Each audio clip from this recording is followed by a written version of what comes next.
আপনাদের কাছে আমি জানতে চাই, এই যে আপনারা যারা বসেছেন, এটা আমার আলোচনার মূল শব্দ এবং মৌলিক আলোচনা, এটাই যা শুরু করছি। এই যে আপনারা যারা এখানে বসেছেন, ওলিয়া উলিয়ার মতো দেখা যায় চেহারা সুরত, দাড়ি, টুপি, জুব্বা, পাঞ্জাবি, পকেটে তাসবিহও থাকতে পারে। কি আল্লাহর ওলির মতো মনে হইতেছে দেখতে, চেহারা সুরত তো খুব ভালোই দেখা যায়। জীবনে কত জিন্দেগিতে কত পাবলিকরে ঠকাইছেন, জাগা জমি মাইরে খাইছেন, সুদ ঘুষের কারবার করছেন, গুরুস্থানের পয়সা মাইরে খাইছেন, রাস্তা গাছের পয়সা মাইরে খাইছেন, গরিবের সম্পত্তি নিজের নামে বুয়া জাল দলিল বানাইছেন, আর সব খাইয়া এখানে ওলিয়ার মতো বসে রয়েছেন। ঘটনা কি? এই ভাব ধরছেন কে? কথা বুঝেন নাই মনে হয়, এখনো শুরু করি নাই, বুঝেন, চিন্তা করেন। এই ভাব ধরছেন কে? ঘটনা কি? এজন্য আপনাদের কাছে আমি জানতে চাই, এক নম্বর আপনাদের কাছে আমার জিজ্ঞাসা, আপনারা যারা এখানে এসেছেন, আপনারা সকলে মানুষ কি না? বলেন, সকলে বলেন। এটা বুঝলেন কেমন? আপনারা যে মানুষ, অন্য কোনো প্রজাতির প্রাণী না, হুবহু মানুষই, এটা বুঝলেন কেমনে? কিছু কয় না, এটা কিন্তু সন্দেহ হইতেছে না। মানুষ কেমনে এটা কয়া লাগবে তো। হ্যাঁ,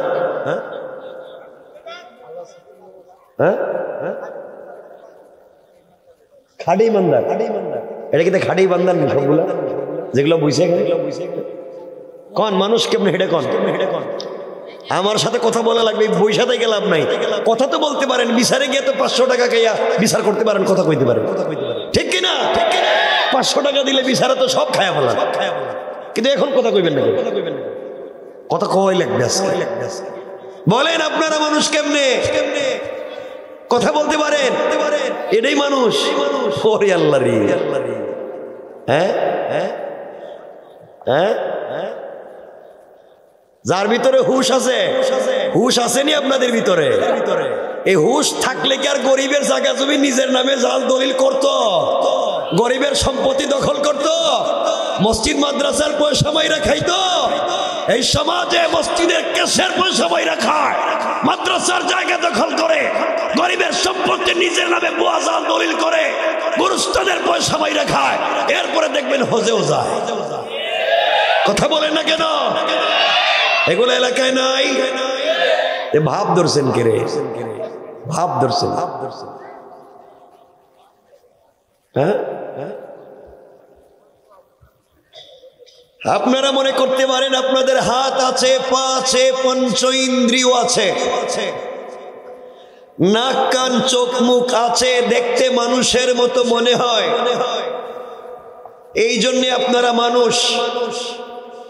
রব বলেছেন উলাইকা কাল আনআম, কিছু প্রাণীর হাত আছে, পা আছে, পঞ্চ ইন্দ্রিয় আছে, নাক কান চোখ মুখ সব আছে, দেখতে মানুষের মতো মনে হয়। রব বলেছেন উলাইকা কাল আনআম, এরা চতুষ্পদ জন্তুর মতো, বালহুম আদল, মাঝে মাঝে তার চাইতে আরো খারাপ। রব বুঝাতে চাইলেন হাত পা নাক কান চোখ মুখ থাকলেই মানুষ হয় না। যদি আদর্শ আর চরিত্র ঠিক না থাকে, দিলে যদি আল্লাহর তাওহীদ আর রাসূলের রিসালাত না থাকে, দেখতে মানুষ হলেই মানুষ হওয়া যায় না। এই সমাজে অনেক মানুষ আছে যাদেরকে দেখতে মানুষের মতো মনে হয়, কিন্তু তাদের চরিত্র, তাদের কালচার, তাদের ব্যবহার, তাদের আদর্শ এই সমাজের কুকুরের চাইতে আরো খারাপ। ঠিক কিনা জোরে বলেন? এগুলা নাই, বলেন এলাকায় নাই? নাই, আছে। এই যে আপনারা দাড়ি রাখছেন, অনেকে, আমিও রাখছি, আপনারাও রাখছেন, আর মনে মনে ভাবতেছেন এই দাড়ি দেখাইয়া দেখাইয়াই জান্নাতে চলে যাইবেন। এই চিন্তা আপাতত বাদ দেন। এই ভাব ধরে লাভ নাই যে দাড়ি রাখছি এটা দেখেই জান্নাতে চলে যাইব। আজকালকে তোমার আমার চাইতে বহুত লম্বা দাড়ি এই সমাজের বহুত হিন্দু এবং খ্রিস্টানেরাও রাখে। কথা বলেন না কেন? তুমিও ভাব ধরছ, হেও ভাব ধরছ।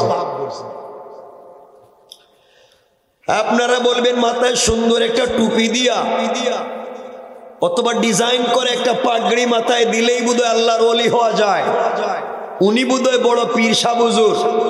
এই চিন্তা বাদ দেন, কারণ এই পৃথিবীতে সব থেকে সুন্দর টুপি এবং সব থেকে ডিজাইন করা পাগড়ি যারা মাথায় দেয় তারা অধিকাংশই শিখ। কথা বলেন না কেন? শিখের মাথায় পাগড়ি দেখছেন? বলেন দেখছেন? ছোট দেয় না বড় দেয়? ডিজাইন কম না বেশি? ভাব তো হে ধরছে বেশি। ঘটনা কি? আমার কথা বুঝতেছেন আপনারা? কথাগুলো বুঝবেন। আপনারা বলবেন হুজুর আমাদের তো তসবিহ আছে, ওদের তো তাসবিহ নাই। আমরা তো হাতে নিয়ে তাসবিহ পাবলিকরে দেখাইয়া পড়ি, মসজিদে লম্বা তাসবিহ নিয়ে বৈশা পড়ি। আমাদের তো তসবিহ আছে, ওদের তো তাসবিহ নাই। এই জায়গায় আপনার চিন্তা ভুল। আপনি তো পাবলিকরে দেখাইয়া তসবিহ পড়েন। আর আমাদের দেশের অনেক হিন্দুদের ব্রাহ্মণ আছে, ব্রাহ্মণ ভাই বোন, তারাও দেখবেন সকালবেলা তসবিহ পড়ে। তোমার আমার মতো দেখাইয়া না, তারা সকালবেলা হাতে আগে একটা কাপড়ের ব্যাগ নিয়ে, এতটুকুন ব্যাগ দেখছেন নি? ব্যাগের ভিতরে হাত ঢুকায়, দেখবেন এতটুকুন হাত ঢুকাই ওখানে পড়তেছে। কথা বলেন না কেন? তুমি পাবলিকরে দেখাইয়া পড়ো, হে গোপনে পড়ে, ভাব তো হে বেশি ধরছে। কথা বলেন না? সুতরাং ভাব ভঙ্গি ধরেই যদি জান্নাতে যাওয়া যায় তাহলে এই পৃথিবীর সবাই ভাব ধরে জান্নাতে চলে যাইব। বোঝা গেল ভাব ধরলেই হবে না যদি দিলের ভিতরে চরিত্র ঠিক না থাকে। কথা বলেন না কেন? কথা বললেন। আপনারা বলতে পারেন আপনারা নামাজ পড়েন আর এই নামাজ পড়তে পড়তেই জান্নাতে চলে যাইবেন, এই চিন্তাও আপাতত বাদ দেন। এই ভাব দইরা শুধু নামাজ পড়ে লাভ নাই।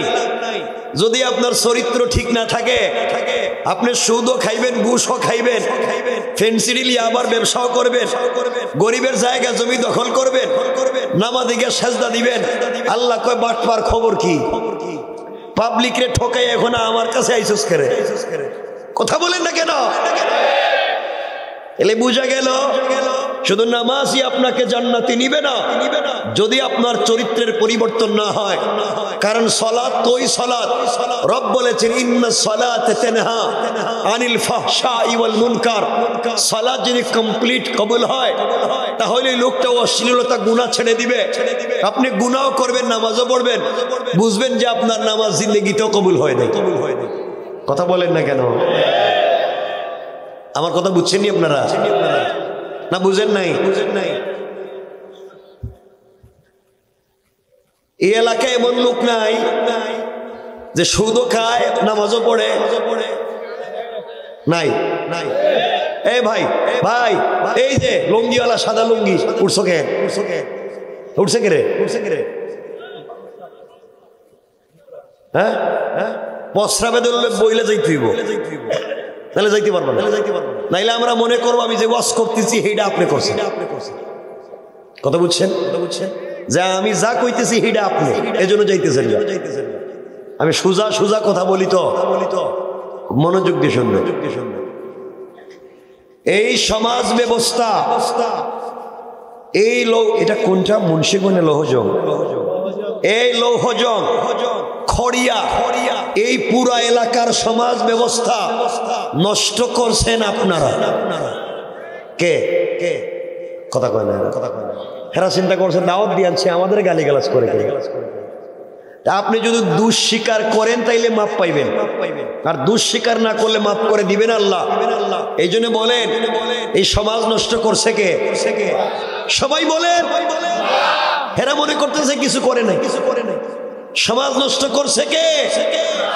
এখানে অনেক মুরব্বী বসা, যাদের মুখের দাড়ি সাদা, পকেটে 1 হাত লম্বা তসবিহ আছে, 5 ওয়াক্ত মসজিদে নামাজ পড়েন, হজ করেছেন, উমরাও করেছেন। অনেক লোক আছে 5 ওয়াক্ত নামাজ পড়বার পরেও এলাকার সব থেকে বড় সুদের কারবারি। ঠিক কিনা বলেন? এগুলা নাই? বলেন নাই? যে সুদের কারবার করে, কোরআন বলছে সে আল্লাহ এবং তার রাসূলের বিরুদ্ধে যুদ্ধের মতো অপরাধ করে।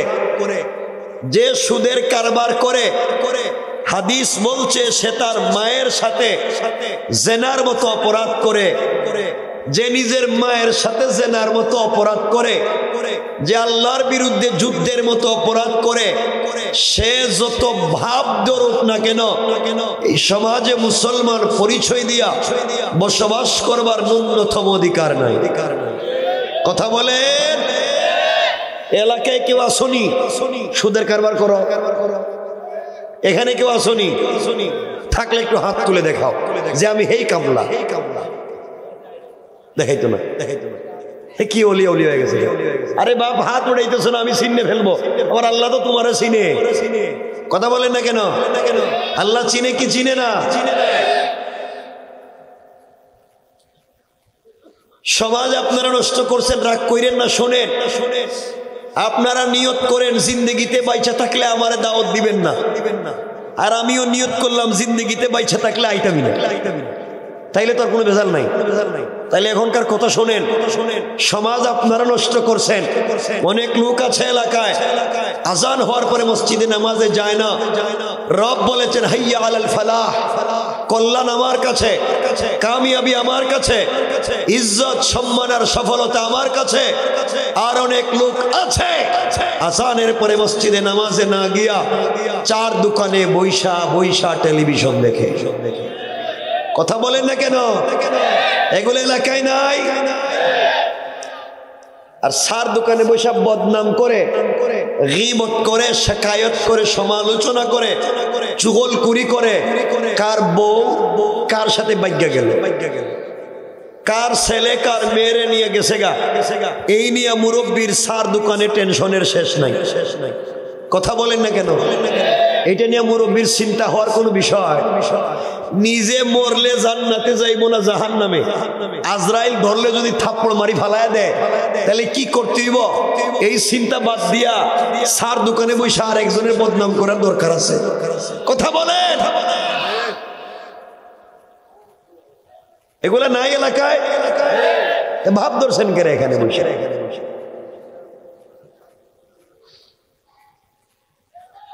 এই সমাজ ব্যবস্থা আমি আর আপনি নষ্ট করে দিয়েছি। মনোযোগ দিয়ে শোনেন। অনেক লোক আছে এলাকায় 5 ওয়াক্ত নামাজ পড়ে, আওয়াবিন পড়ে, ইশরাক পড়ে, তাহাজ্জুদের নামাজও পড়ে, ফজরের নামাজ জামাতে পড়ে, সকালবেলা রুটিন মতো কোরআন শরীফও পড়ে, পীর সাহেবের দেওয়া তসবিহও পড়ে। সব পড়ে সেইরা কুদাল একটা কান্দে নে, আর কুদাল একটা কান্দে নিয়া আল্লাহর নামের জিকির করে করে জমিতে যায়। আর আল্লাহর নামের জিকির কইরা শয়তানরে কঙ্কর মারে, শয়তানরে পাথর মারে। যারা হজে গেছেন তারা তো মারছেনি, জামারাতে পাথর মারতে হয়। যারা জান নাই আপনারা দেখছেন, শয়তানরে পাথর মারে না? মারে। আপনারা একবারে ঈমানের সাথে জবাব দিবেন, যেই শয়তানরে 10 লাখ খরচ করে মক্কায় পাথর মারতে গেছেন জামারাতে, এই শয়তান তার জিন্দগিতে আপনাদেরই বৃহত্তর এলাকায় সুদের কারবার করছে। কথা কয় করছে? এরা কথা কয় না, করছে। 4 দোকানে বৈশাখ বদনাম করছে, কুদাল দিয়া কারো আইল কাটছে। এরপরে গেছেন এই শয়তানরে 10 লাখ খরচ করে ভাতর মারতে, যেই শয়তান জিন্দিগিতে সুদের কারবার এলাকায় করে নাই, যেই শয়তান জিন্দিগিতে 4 দোকানে বদনাম করে নাই, যেই শয়তান কুদাল দিয়ে আইল কাটে নাই, এরে মারতে গেছেন 10 লাখ খরচ করে। অথচ শয়তান বৈশা রয়েছে এলাকায়। কথা কয় না কেরে? কথা কন। শয়তান মক্কায় না এলাকায়? যে কুদাল দিয়ে আইল কাটে হে মক্কায় না এলাকায়, সার দোকানে বসে বদনাম করে মক্কায় না এলাকায়, সুদের কারবার করে মক্কায় না এলাকায়, তে শয়তান মক্কায় না এলাকায়, তে ফাতর মারবেন মক্কায় না এলাকায়, তে এখানে গেছেন কেরে? ঘটনা কি? এই উল্টা কাজ করে।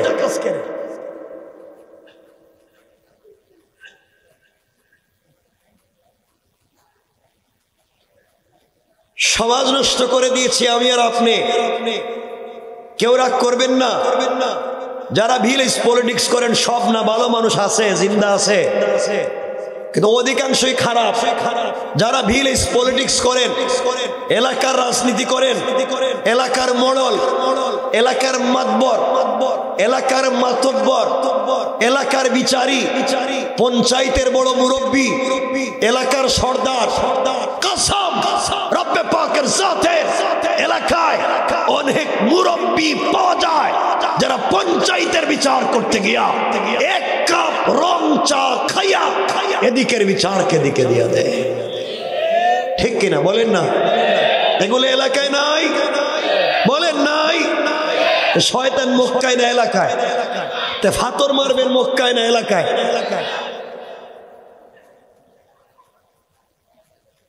গত হজে দেখলাম এক হাজি সাহেব হজে গিয়া জামারাতে শয়তানরে কঙ্কর মারতেছে, ফাতর মারতে মারতে বুধ রাগ উঠে গেছে গা, জুতা খুইলিয়া মারতেছে।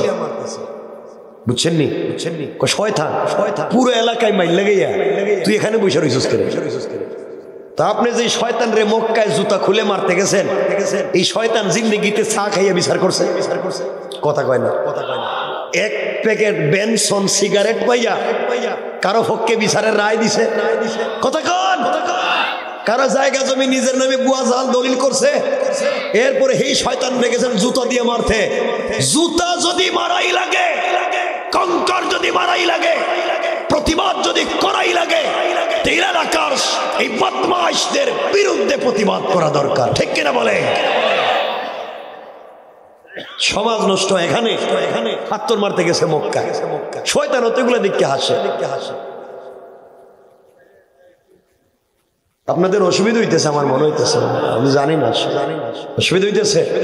এবার একটু হাত তুলেন, একটু হাত তুলে দেখান কার কার অসুবিধা হইতাছে। আরে ওইতাছে তো কইছি আমি, কথা তো শেষ করলেন না, হাত উঠাইবেন।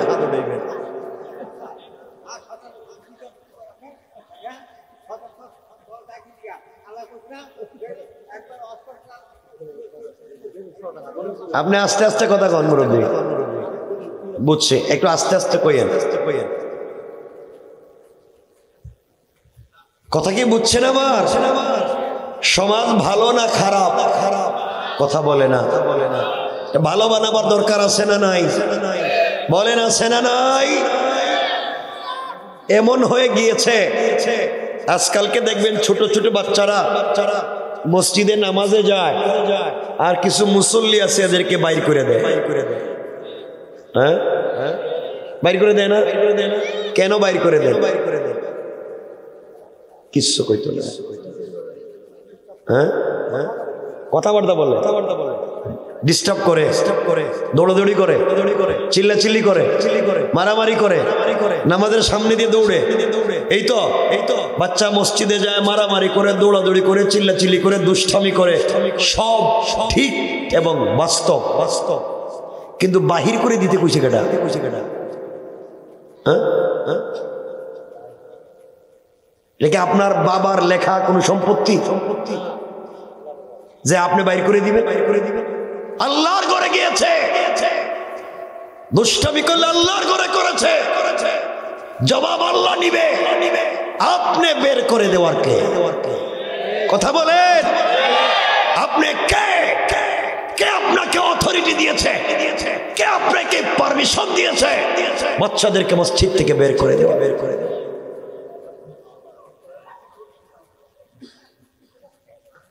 রব্বি বাবা, আপনার আমার নামাজ কবুল হয় না।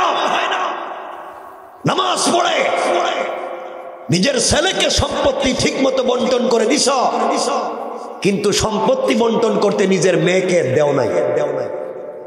অনেক মুরব্বী আছেন, খবর নেন আপনাদের এলাকায়, সম্পত্তি বন্টন করে দিয়ে দিছে, ছেলেদেরকে দিছে, নিজের মেয়েরে দেয় নাই। কথা বলে না কেন? আছে না নাই? মেয়েরে দেয় না, কতরে বিয়া দিয়ে দিছি, ছেলেদেরকে সম্পত্তি বন্টন করে দিছে, মেয়েদেরকে দেয় না। কয় আব্বার দোয়া আছে, দোয়া দোয়া কয় না, কয় না, কয় না এগুলা, কয় বাবার দোয়া আছে, সম্পদ লাগতো না। যেই বাবার দোয়া আছে তোমার কপালে ঠান্ডা পড়ো, ঠান্ডা পড়ো, তোমার দোয়া জিন্দগিতে কবুল হইতো না। তুমি কেমনে চিন্তা করলা যে নিজের মেয়েরে ঠকাইছ আর তোমার দোয়া আল্লাহ কবুল করবো? এটা চিন্তা করে কেমনে? কত বড় ব্ল্যাকমেইলিং যে নিজে নিজের মেয়ের সম্পত্তি ঠকাইয়া খায়, তার দোয়া নাকি আল্লাহ কবুল করবে। নাউজুবিল্লাহ। হক বান্দার তাকে না পৌঁছানো পর্যন্ত মাফ নাই। আপনার ছেলেও আপনার মেয়েও সম্পত্তিতে ছেলে যেখানেই পাবে, মেয়ে সেখানেই পাবে। হয়তো অংশে কম পাবে, কিন্তু পাবেই। কথা বলেন না কেন? পাবেই। আপনি দিবেন, আর আপনি ঠকাইয়া খাইতেছেন আর বলতেছেন দোয়া। খারাপ লাগতেছে? এই জন্য আল্লাহর ওয়াস্তে এগুলা করবেন না। আল্লাহ আমাদেরকে হেফাজত করুক, বলেন আমিন। কথা লম্বা হয়ে যাচ্ছে, আমরা এত লম্বা করতে চাই না। আপনাদের কষ্ট হচ্ছে? সমাজ নষ্ট। এই সমাজকে ভালো করতে হলে গুণ লাগবে 8টা। কয়টা? সবাই বলেন, আরো জোরে বলেন। কোরআন থেকে 4টা, হাদিস থেকে 4টা। এই 4 4 8 গুণ যদি অর্জন করেন, মরলেই আল্লাহর তৈরি জান্নাতে চলে যাবে। সুবহানাল্লাহ, একটু জোরে বলেন। আমরা একটা একটা করে শুরু করি, যত দূর পর্যন্ত যাওয়া যায়। খুব লম্বা করবো না আমরা। 8টা গুণ। আমার মুসলমান বন্ধুগণ, গভীর মনোযোগ। আল্লাহ রাব্বুল ইজ্জত ওয়াল জালাল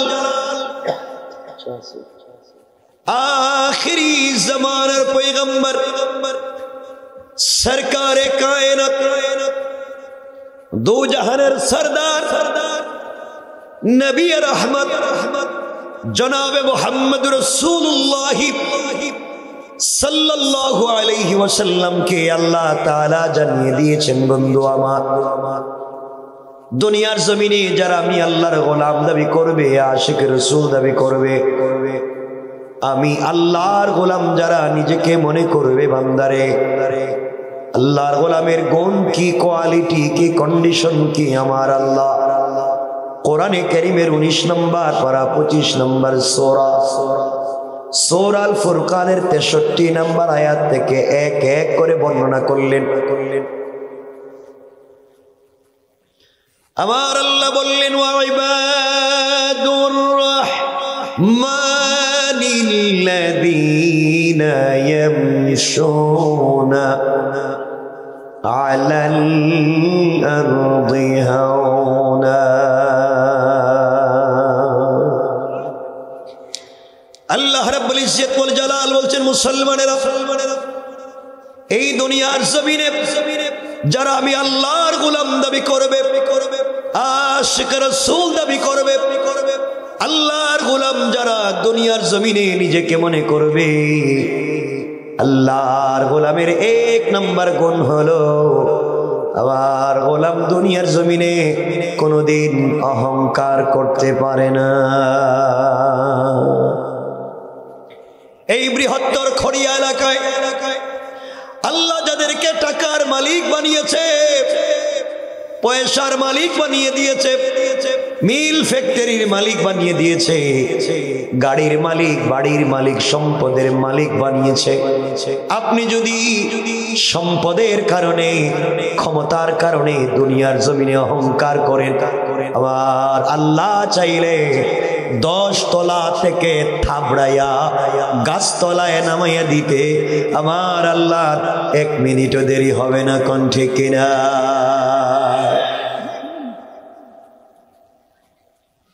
আর আপনি যদি অহংকার ছেড়ে দিতে পারেন,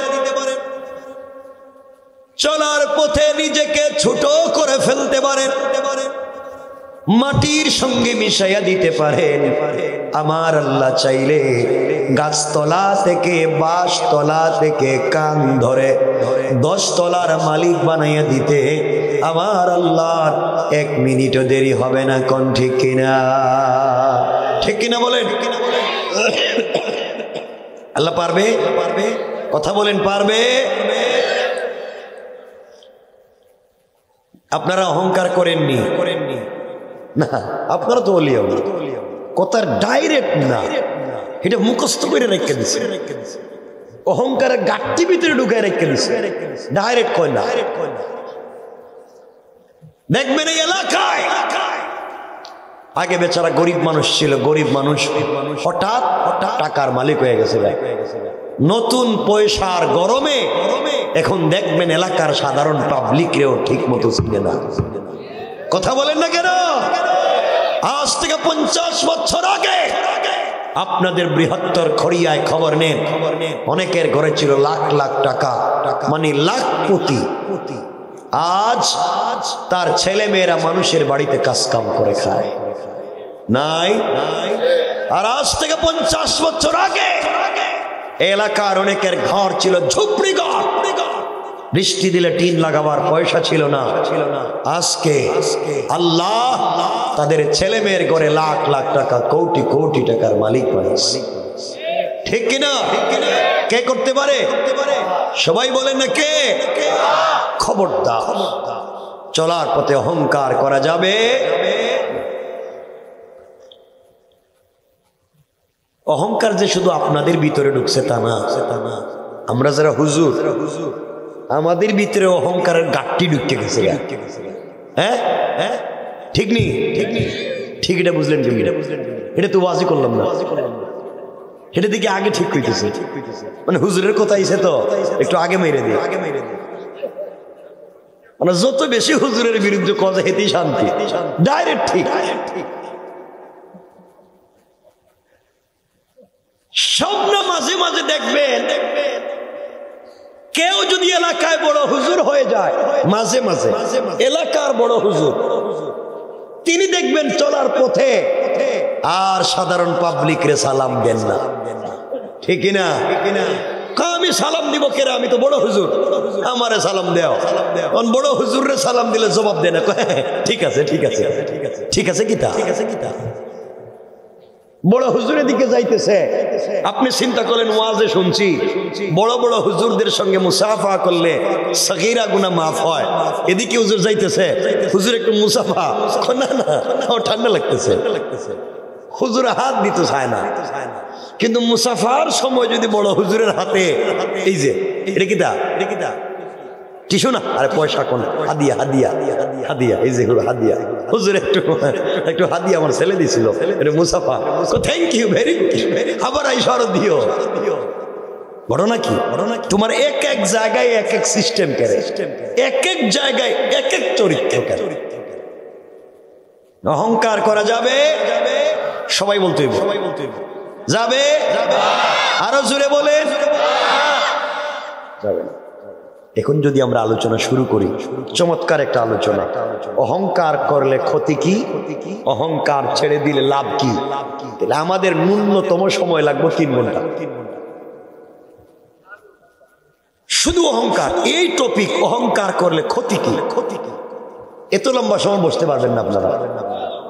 আমার জানা আছে, আপনাদেরকে চিনা আছে, বুঝছেন? পাবলিকে খুব চিনিত যে না, আমার বুঝায় না, বসবেন তো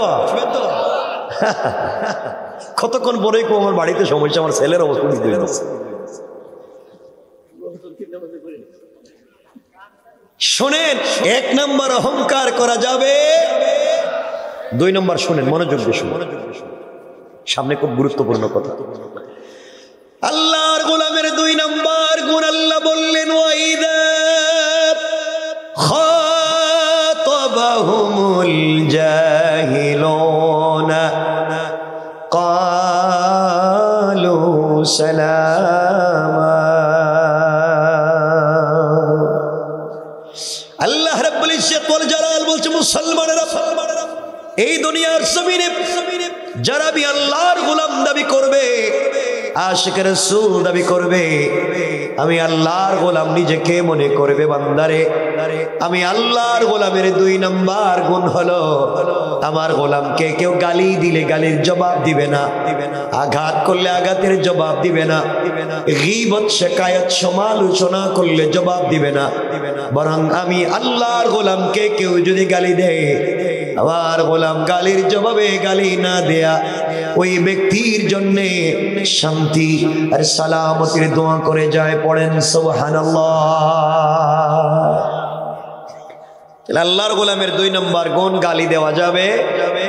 সবাই বলেন না রে, বলেন যাবে? কেউ যদি গালি দেয়, রব বলেছেন খাতাবাহুমুল জাহিলুন, কোন জাহিল যদি গালি দিয়েও ফেলে কালু সালামা, তার জন্য শান্তির দোয়া করো, সালাম দেও। পড়েন ইনশাআল্লাহ। আপনারা সালাম দেননি? মিথ্যা কথা কইেন না, একটু দিক গেল, একটু বেশি না, 1 মিনিটে কেমন দেন একটু দেখি।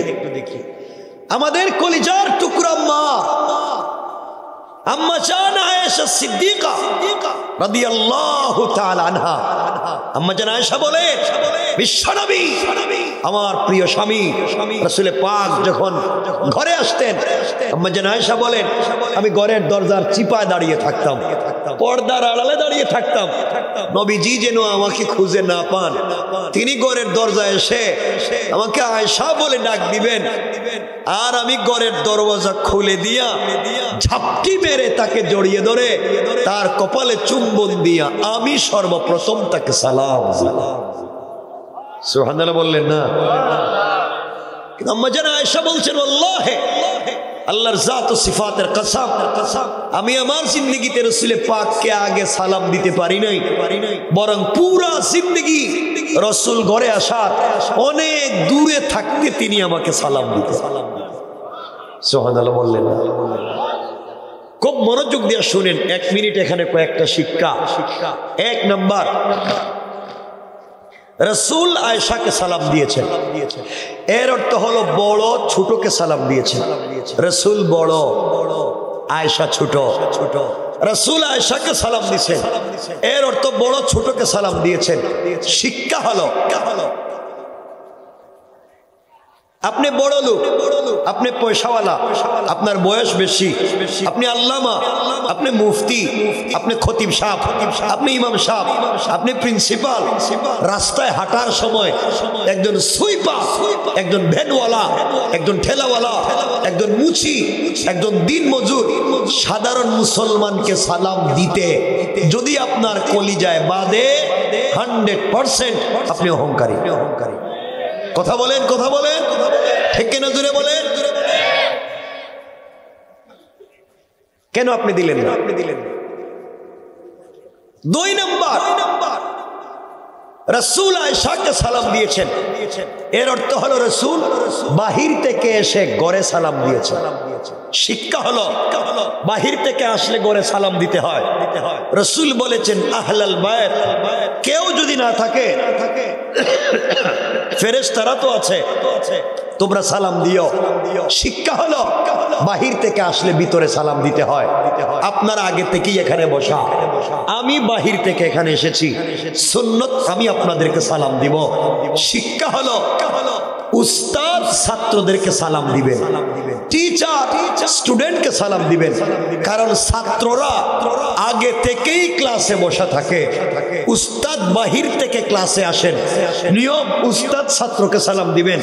আমাদের দেশে উল্টা, ছাত্ররা যদি হুজুররে সালাম না দেয় তাহলে ফিডায়। কথা কয় না কেরে? ঠিক কিনা বলে? এটা কেরে কই পাইলেন? কেন এটা করলেন?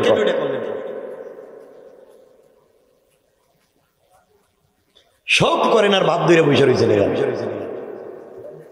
3 নাম্বার, রাসূল আয়েশাকে সালাম দিয়েছেন, এর অর্থ হলো স্বামী স্ত্রীকে সালাম দিয়েছেন।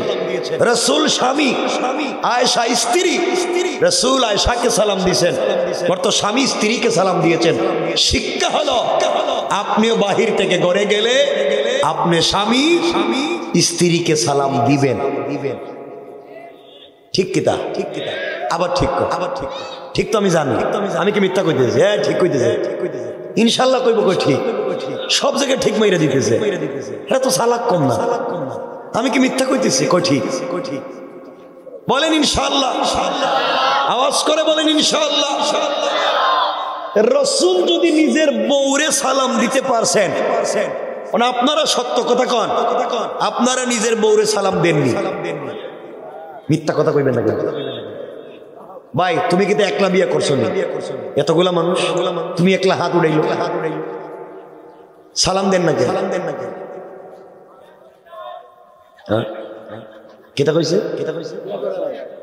বিয়া করো নাই ওরে আল্লাহ রে কি খুশি তোমার কপালে ঠাডা বিয়া করো নাই তুমি প্রেম তো কমপক্ষে 5টা করে ছাড়ছো বিয়ে করে নাই কি খুশি বসো দেখি তোমারে কিছু কোয়া যায়নি বিয়া করো নাই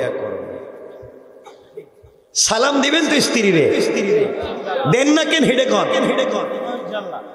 দেন না কেন এতদিন দিলেন না কেন লজ্জা ওরে আল্লাহর লজ্জা বউরে সালাম দিতে শরম করে লজ্জা করে আর বউরে ফিডাইবার সময় লজ্জা কই যায় বউরে যখন ফিডায় কাপড় খুললে ফিডায় ওই সময় লজ্জা কই থাকে কথা কন ওই দিন একজন আমারে কইতেছে বউরে ফিডাইতে বউরে কইতেছে তুই আমারে আব্বা কো নাউজুবিল্লাহ কইলেন না বউ মায়ের খাইতে পায়ে ধরে বলতেছে তুই আমার বাপ এবার আমার সাইডে দে হে বন্ধু বান্ধবের কাছে গিয়ে বলতেছে তোমরা আমার চিনুনি আমি কেডা আমি কিন্তু বউরে বাপ ডাকাইয়া ছেড়ে দিছি শয়তান আল্লাহরে জিগে আল্লাহ তুমি আমার শয়তান বানাইছিলা কেরে আমার জিন্দেগিতে তো বউরে বাপ ডাকাই না কথা কন না কেরে তাহলে আমার চাইতে তো হে আরো শয়তান বেশি তাহলে আমারে শয়তান বানাইছিলা কেরে কথা বলেন না কেন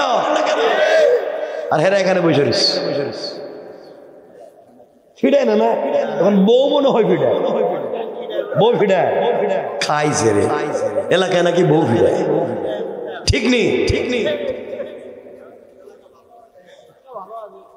স্ত্রীর সালাম দিবেন তো ইনশাআল্লাহ সবাই বলেন ইনশাআল্লাহ এই যে আপনারা দেখেন আপনারা চান এই যে আমার সামনে যারা মুরব্বী বসছে এদের চেহারার দিকে তাকান না এদের হাসতেছে এরা চিন্তা করতেছে রে বাবা 50-60 বছর গেছে বউরে সালাম দিলাম না আজকে যদি সালাম দেই তো বউ মনে করবো বুইড়া কোন কাম গোটাইছে আর আমারে সালাম দিয়া ভাব মারতেছে ঠিক কিনা বলেন যাই মনে করো আমি এগুলা শুনতে চাই না আপনি সালাম দিবেন হেডেই শেষ কথা ইনশাআল্লাহ কোন সবাই বলেন আওয়াজ করে বলেন সালাম দিবেন আজকেই ওয়াজ শেষ করে বাসায় গিয়া ঘরের দরজা দাঁড়িয়ে বলবেন স্ত্রী আসসালামু আলাইকুম ওয়া রাহমাতুল্লাহ বউ কইব মা এত রাত্রে বুড়ারে কোন বুতে ধরলো আপনি বলবেন কোন বুতে ধরেন হুজুর এই মাত্র খড়িয়া ওয়াজ করছে আর আমি সুন্নত আদায় করছি ইনশাআল্লাহ সবাই কইতে হবে ইনশাআল্লাহ নাইলে কিন্তু আমি ঝামেলা আসার একটা ওয়াজ উল্টে দিই ইনশাআল্লাহ কোন আপনারা সবাই কোন না ইনশাআল্লাহ দেখেন আপনার আমার সময় আছে কিন্তু আপনারা যদি ইনশাআল্লাহ না কোন সালাম না দেন আমি কিন্তু ওয়াজ রে পাল্টাইয়া দিই এই যে গড়ে যে আপনারা মহিলা দিয়ে রান্না বাড়ি করান ওয়াশরুম বাথরুম পরিষ্কার করান ঘর মুছান সবার বেডরুম পরিষ্কার করান বাচ্চা কাচ্চা সব দেখে কে ঘরের বউ আমি হেই ওয়াশ কইরা দিমু সব আপনি করা লাগবে এখন কি করতাম কোন এমন কি করে যদি ছোট ছোট বাচ্চা থাকে এই বাচ্চারে দুধও আপনি খাওয়াইতে হবে এখন কোন আমি কি হেই ওয়াশ কইরা দিতাম কইরা দিতাম ওরে আল্লাহ রে এইটা সালাক আছে এটা না কইতেছে তাইলে একটা তো মানতে হইব হেই ওয়াজ না হইলে তো সালাম দিতে হইব ইনশাআল্লাহ জুড়ে বলেন সবাই একটু আওয়াজ করে বলেন ইনশাআল্লাহ দেখেন মহিলারা কিন্তু ঘর থেকে ওয়াজ শুনতেছে ঘরে আছেন প্যান্ডেল আছে তো বেজালে পড়ছেন আপনারা। হেরা কিন্তু ওয়া শুনতেছে। এখন যদি গড়ে গিয়ে আপনি সালাম না দেন হয়তো দরজার নাও খুললে দিতে পারে। ওয়া শূন্য এসে আগে আমার সালাম দেও, নাহলে কিন্তু বাদ দিতাম না। এজন্যে আজকের থেকে সালাম ইনশাআল্লাহ বানাইয়া বলতেছি না। কষ্ট হইতেছে না আপনাদের? অসুবিধা হয়? আল্লাহ তাআলা হাদিসে কুদসিতে বলেছেন, যেই করে স্বামী স্ত্রীকে সালাম দেয়, স্ত্রী স্বামীকে সালাম দেয়, আল্লাহ এই ঘরে 100 থেকে 300টা বারাকাতের দরওয়াজা খুলে দেয়।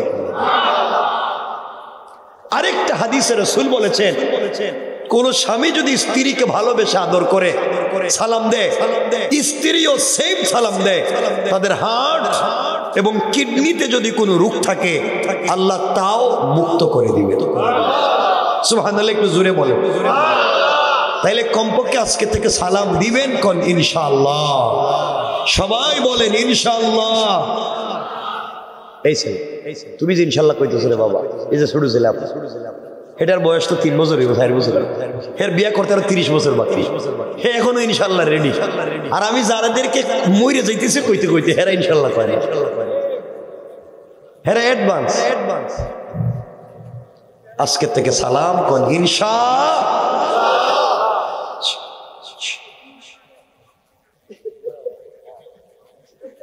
ঠিক আছে বাবা, শুনেন, মাশাআল্লাহ, ঠিক আছে, আপনারটাও শুনছি আমি। আমার বন্ধুগণ, পরিবারকে সুন্দর করেন, স্বামী স্ত্রীর কেমিস্ট্রি, স্বামী স্ত্রীর বন্ডিং চমৎকার করে দেখবেন পরিবার সুন্দর হবে। যে বাচ্চাকে নিয়ে আপনি স্বপ্ন দেখেন, আমার বাচ্চা এই হবে, আমার বাচ্চা সেই হবে, বাচ্চা ভালো হওয়ার পূর্ব শর্ত যেই স্বামী স্ত্রীর ব্লাড মিশ্রিত হয়, যে বাচ্চা জন্মায়, এই স্বামী স্ত্রী যদি ভালো না হয় এই বাচ্চা ভালো হওয়ার জন্য সম্ভাবনা নাই। কথা বলেন না কেন? এই জন্য মা বাপ ভালো হওয়া লাগবে। পড়েন ইনশাআল্লাহ। পরিবারকে সুন্দর করতে হলে কি করতে হবে? মাঝে মাঝে সালাম দিতে হবে। গরিকে কারে সালাম দিতে হবে? সালাম দিবেন তো ইনশাআল্লাহ। পরিবার সুন্দর করতে হলে স্ত্রীকে সালাম দিবেন। মাঝে মাঝে ঘরে গেলে নিজের হাত দিয়া নিজের বউরে মুখে উঠাইয়া খাওয়াইয়া দিয়ে। বুঝলেন? এরা কিছু কয় না, আমি তো ঠিক না, এটা আমি জানি, ঠিক ইনশাআল্লাহ কোয়া লাগবে। মাঝে মাঝে স্ত্রীরে নিজের হাতে খাওয়াইতে হবে, বলেন না ইনশাআল্লাহ। এটা কি আমি বানাইয়া বলতেছি নি? হাদিস শোনেন, আপনারা তো দলিল ছাড়া বিশ্বাস করবেন না। হাদিস শোনেন, আম্মা জান আয়েশার হাদিস। আম্মা জান আয়েশা বলেন, পুরা জিন্দেগি নবীজি আমাকে খাইয়ে দিয়েছে, পুরা জিন্দেগি রাসূল আমাকে কুলে করে ঘুম পাড়াইয়া দিছে, পুরা জিন্দেগি রাসূল আমাকে কাপড় পরাইয়া দিছে, এমনকি রাসূল আমার মাথায় তৈল দিয়া চিরুনি দিয়া চুলগুলা আছড়াইয়া রাসূল নিজের হাতে আয়েশার চুলগুলা বেনি করে দিয়েছে। সুবহানাল্লাহ পড়েন। তো রাসূল যদি এত কিছু করতে পারছেন, আপনারা পারবেন না? আমাদের ঘর থেকে তো আজকালকে শাহজালাল, শাহপরান, জুনাইদ মুগদাদি, আব্দুল কাদের জিলানী, মুঈনুদ্দিন চিশতি, এমন আল্লাহর ওলিরা জন্ম নেয় না। কারণ স্বামী স্ত্রী সম্পর্ক নেই। আজকালকে আমাদের মায়েদের ঘর থেকে জন্ম নেয় বল্টু মিয়া, বল্টু দুনিয়া এসে কিচ্ছু খায় না। এরে কিচ্ছু খাওয়াইতে গেলে আগে টেলিভিশনে মুটু পাটলু দেখাইতে হয়, টম এন্ড জেরি দেখাইতে হয়, ঠিক কিনা? কেন এটা কেন এমন সোসাইটি হচ্ছে? এর কারণ পরিবার সুন্দর না। এজন্য স্বামী স্ত্রী সম্পর্ক চমৎকার করতে হবে। বলেন ইনশাআল্লাহ। তাইলে মাঝে মাঝে সালাম দিবেন, আর নিজের হাতে খাওয়াইয়া দিবেন। খাওয়াইতো না, এটা আমি জানি, এটা বুঝে ফেলছি। এরা বউরে খাওয়াইতো, খাওয়াবেন। সবাই বলেন জোরে কারে খাওয়াইবা? এটা তো কইতে বলে আরো কোন জায়গায় খাওয়াই ফেলাইবা, পরিষ্কার করতে বল। আপনাদের এই খড়িয়ার যুবকদের আওয়াজে আমার সন্দেহ হইতেছে। আমার মনে হইতেছে এরা ভালোবেসে মোহব্বত করে নিজের স্ত্রীরে মুখে উঠাইয়া খাওয়াইতে পারবে না। এরা ভালোবেসে আদর করে মোহব্বত করে মুখে উঠাইয়া খাওয়াইতে পারবে ওই পাশের বাড়ির ভাবিরে। ঠিক কিনা? এটা ঠিক কইছে কেডা রে? এটা ঠিক কইছে কেডা? বউরে খাওয়াইবো কিচ্ছু খাওয়াবো, ভাবিরে খাওয়াইবো ঠিক। তাইলে বউ তোমাদের ফিডাইব না, কারে ফিডাই? এটা উল্টা কয় ঠিক। এটা কি দিয়ে ওয়াজ করে বুঝাইব? ভালোই তো না। আজকালকের ছেলেরা শুধু এই যে আমার কলিজার টুকরা তরুণ যুবকেরা, এরা শুধু খারাপ না, আজকালকে আমাদের অনেক কলিজার টুকরা বোনেরাও খারাপ হয়ে গেছে। যেই ছেলে নামাজ পড়ে দাঁড়িয়ে রাখে সুন্নত মতো চলে, দেখবেন এই ছেলেকে পাত্র হিসাবে তার পছন্দ হয় না। কথা বলে না কেন? যেই ছেলে নামাজি দিনদার দাড়িওয়ালা মিসওয়াক করে, এই ছেলে তার পছন্দ হয় না। তার পছন্দ হয় যেই ছেলে গাঁজা খায়, বাবা খায়, ফেন্সিডিল খাইয়া বা খায়, আগে ফুল প্যান্ট পরতো, এখন 3/4 হাফ প্যান্ট পরে বাড়িতে গিয়ে নিজের বাপরে দুলাবাই ডাকে গাঁজা খাইয়া, ও এই ছেলেই দেখতে ভাল লাগে। ঠিক কিনা? সমস্ত খারাপ। তোমরা এখন খুব ঠিক কইতেছো দেখি, তোমাদের তো বাতি জ্বলতেছে মনে হইতেছে, এরা খুব খুশি হয়ে গেছে।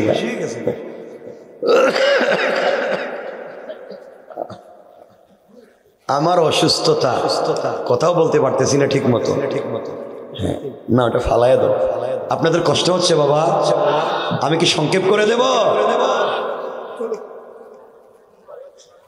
আমার মনে অসুবিধা হইতেছে। ঠিক আছে, বৈশাখ গেছেন, চলে আসছেন, চমৎকার কথাগুলো শুনেন। এখন সংক্ষেপ করে বলতেছি, খুব মনোযোগ দিয়ে শুনেন। সমাজ যে এত খারাপ, ভালো হওয়া দরকার নাই। শোনেন, আল্লাহর রাসূল বলছেন, স্বামী স্ত্রী যদি ভালো হয়, পরিবারে যদি অহংকার না থাকে, পরিবারে যদি সালাম বিনিময় থাকে, আর এই পরিবারে কোনো বাচ্চা যদি জন্ম নেয়, ওই বাচ্চা যদি আল্লাহর কাছে কোনো জিনিস চায়, আর এই জিনিসটা দুনিয়ায় নাও থাকে, আল্লাহ বলছেন এই জিনিস দেওয়ার ওয়াদা দিলাম। বুঝেন নাই মনে হয়? জোরে পড়েন না সুবহানাল্লাহ।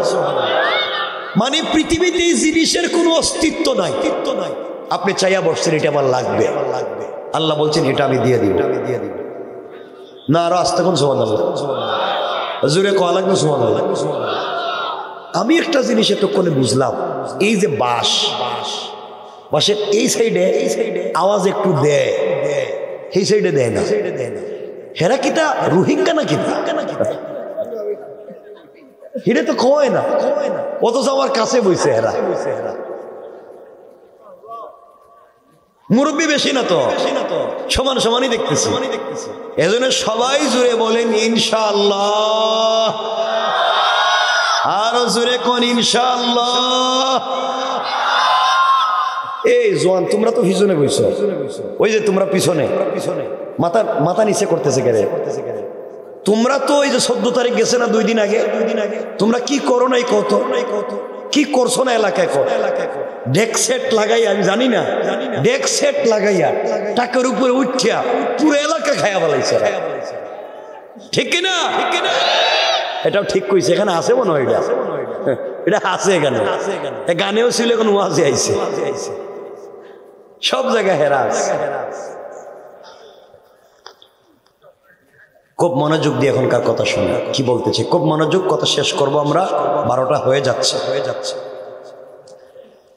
আমার মুসলমান বন্ধুগণ, গভীর মনোযোগ, কথাগুলো এবার দিল দিয়ে শুনেন কি বলতে চাই। এই দুনিয়ার জমিনে কলিজার টুকরা রাসূল পাকের মেয়ে হযরতে ফাতেমা রাদিয়াল্লাহু তাআলা আনহা তখন পর্যন্ত বিয়ে করেন নাই, ছোট মানুষ। চলার পথে সামাজিকভাবে এক ইহুদির মেয়ের সঙ্গে তার বন্ধুত্ব হয়ে গেল, সম্পর্ক হয়ে গেল।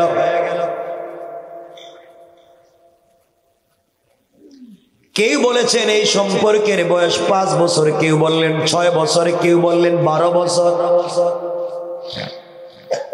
দীর্ঘদিন পর্যন্ত ইহুদির মেয়ের সঙ্গে ফাতেমার সম্পর্ক। ওই মেয়েটা প্রতিদিন ফাতেমার কাছে চলে আসে, বিকেল বেলা চলে যায়।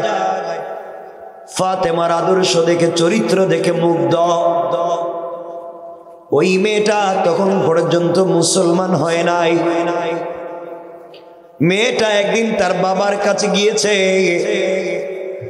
বাবা ডাক দিয়ে বলেছে, মেয়ে আমার, তোমার বয়স হয়ে গিয়েছে মা, আজ না হয় কাল তুমি ইন্তেকাল করবা।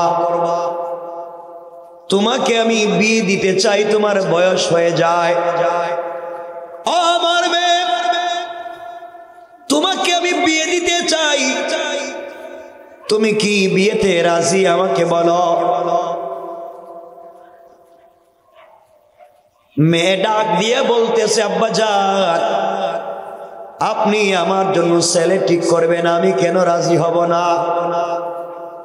কিন্তু বাবা জানতে চাই, কোন ছেলের সঙ্গে আপনি আমাকে বিয়ে দিতে চান? ইহুদি ডাক দিয়ে বলেছে, মেরে, আমাদের দেশের সবথেকে বড় পয়সাওয়ালা ইহুদির ছেলে, একমাত্র পয়সাওয়ালার ছেলে, টাকাও আছে, দেখতেও হ্যান্ডসাম। আমি ওই ছেলের কাছে তোমাকে বিয়ে দিতে চাই। মেয়ে ডাক দিয়া বলছে, আব্বা যান, আপনি আমাকে বিয়ে দিবেন, আমার আপত্তি নাই, কিন্তু আমাকে আপনি আগামীকালকে দুপুর পর্যন্ত সময় দেন। আগামীকালকে দুপুরের আগে আগে আপনার কাছে ফাইনাল সিদ্ধান্ত জানাইয়া দিতে চাই।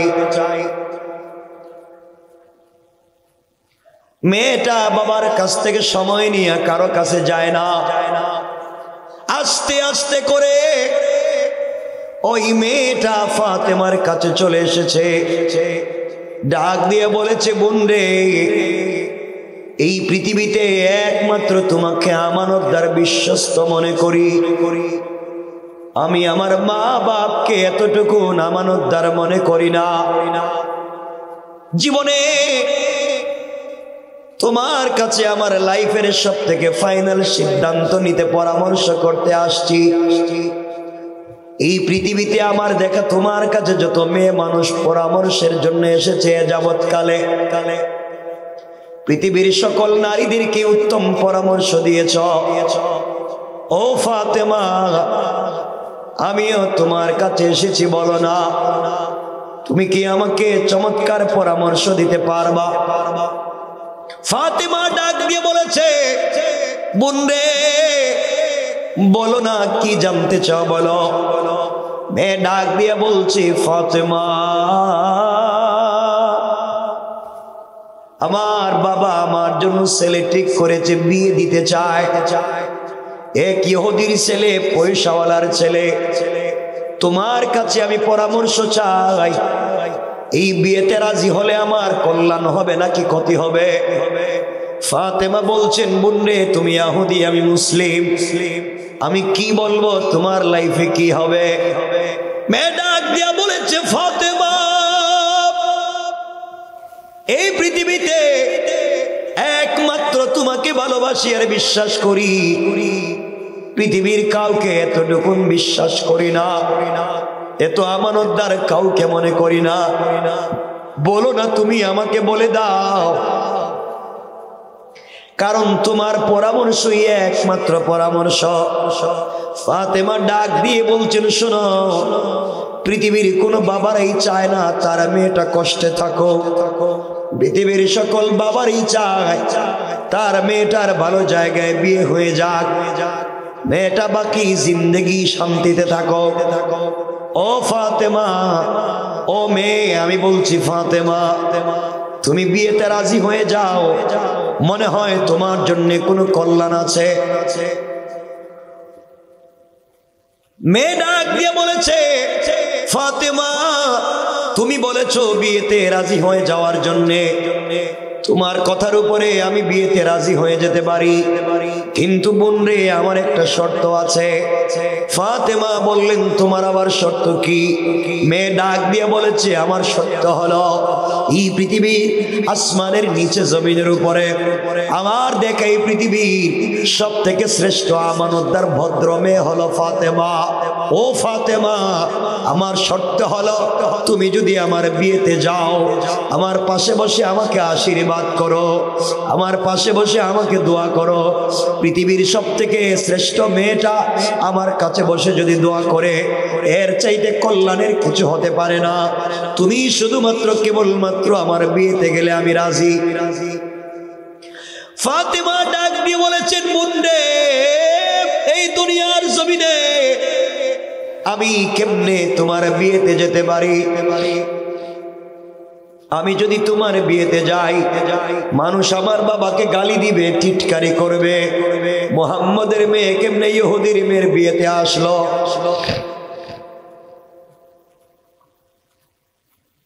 ও বোন, তার চাইতে উত্তম হলো চলে যাও, আমি তোমার বিয়েতে যেতে পারবো না। ইহুদির মেয়ে বলছে ফাতেমা, তুমি যদি আমার বিয়েতে না যাও, আমার কাছে বসে আমাকে আশীর্বাদ না করো, আমি মরে যেতে পারি। এই পৃথিবীর কোন ছেলেকে বিয়ে করব না, একমাত্র তুমি গেলে পরে বিয়ে করব। ফাতেমা বিগি হয়ে গিয়েছেন। এক পর্যায়ে ডাক দিয়ে বলেছেন বোন রে, ইনশাআল্লাহ আমি তোমার বিয়েতে যাব। সুবহানাল্লাহ বলেন। কষ্ট হইতেছে? মেয়েটা বাবার কাছে গিয়েছে, বাবাকে ডাক দিয়ে বলেছে আব্বা, তুমি আমার জন্য যেই ছেলে ঠিক করেছো বাবা, ওই বিয়েতে আমি রাজি। ইহুদি খুশি হয়ে গিয়েছে, মানুষকে দাওয়াত দেওয়া শুরু করছে। মেয়ে ডাক দিয়ে বলছে আব্বা জান, আমি যে রাজি হইছি একটা শর্তে। কি শর্তে মা? আমার বিয়েতে আমার বান্ধবী মুহাম্মদ ইবনে আব্দুল্লাহর মেয়েকে ইনভাইট করেছি, দাওয়াত করেছি। ও কিন্তু আমার বিয়েতে আসবে, এই শর্তে রাজি।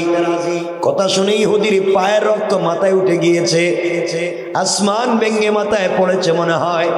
কি বললা? মুহাম্মদের মেয়ে আমার বাড়িতে তোমার বিয়েতে আসবে। মুহাম্মদ আমার জাত শত্রু, যার রক্তের সঙ্গে আমার শত্রুতা, তার মেয়ে যদি তোমার বিয়েতে আমার বাড়িতে আসে, তার চাইতে লাঞ্ছনা অপমানের কিছু হতে পারে না। প্রয়োজন বুঝে তোমাকে মেরে ফেলবো, এরপরেও ফাতেমাকে আমার বাড়িতে আসতে দিব না। মেয়ে ডাক দিয়া বলছে আব্বা জান, এই পৃথিবীতে কোনোদিন আপনার চোখের সামনে দাঁড়ায়া জীবনে কোনোদিন কথা বলি নাই। আজ আমিও বলতে চাই, আপনি আমাকে মেরে ফেলে দিবেন না সাগরে ভাসাইয়া দিবেন জানতে চাই না। ফাতেমা ছাড়া এই পৃথিবীর কোনো মানুষের সঙ্গে আমাকে বিয়ে দিতে পারবেন না। আল্লাহু আকবার, জোরে পড়েন আল্লাহু আকবার। আমার বন্ধুগণ, ইহুদি চিন্তায় পড়ে গিয়েছে, একমাত্র মেয়ে পাবলিকরে দাওয়াত করে ফেলেছি, এই মুহূর্তে যদি বিয়ে দিতে না পারি মান সম্মান থাকবে না। কৌশল শুরু করেছে, ষড়যন্ত্র শয়তানি শুরু করেছে।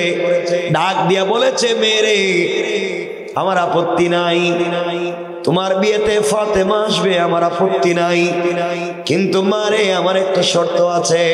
কি শর্ত বাবা?